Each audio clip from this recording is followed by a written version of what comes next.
آیا پوهیږئ چې په یو ځل انزال کېدو سره د انسان له بدن څخه تر 300 میلیونو پورې سپرم خارجيږي؟ د سپرم په اړه د پوره معلوماتو د ترلاسه کولو لپاره ویډیو را سره تر اخره حتما وګورئ. لومړی د سپرم اندازه او شکل. سپرم د انسان د بدن تر ټولو کوچنۍ جنسي حجره ده او نږدې 0.05 ملي متر اوږدوالی لري. د سپرم سر د ډي ان اے لرونکی دی او د یوې کوچنۍ بیضې په څیر شکل لري. دوهم د سپرم تولید.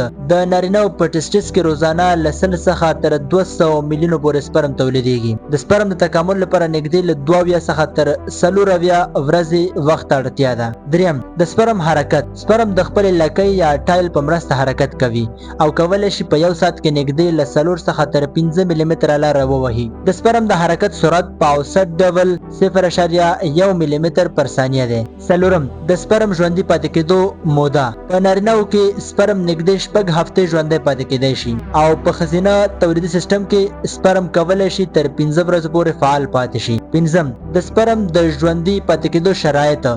سپرم د تودوخې په اړه حساس دی، له همدې امله ټسټس د بدن څخه بهر وي. که چیرې تودوخه ډیره لوړه شي یعنی له 30 سانتیګریډ درجې څخه پورته شي د سپرم تولید کمیدای شي. شپږم د سپرم په تولید اغیزمن عوامل. تغذیه. د زنک، فولیک اسید او ویټامینونو کمښت د سپرم تولید کمولی شي.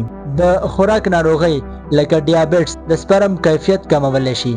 الکول او دخانیت د سپرم د حرکت او کمیت کمولو لامل ګرځي. اووم د سپرم په اړه نور جالب حقایق. په یوه انزال یا ایجیکولیشن کې نږدې له 40 څخه تر 300 میلیونو پورې سپرم د انسان له بدن څخه خارجيږي. سپرم سرعت د انسان په پرتله چیرې سپرم د انسان په اندازه وي نو به 80 کیلومتره پر ساعت حرکت کوي. ګرانو کتونکو همداسې په زړه پورې معلومات غواړئ نو زموږ د یوټیوب چینل در سره حتما سبسکرایب کړئ. بله ویډیو کې سره ګورو. د الله په امان.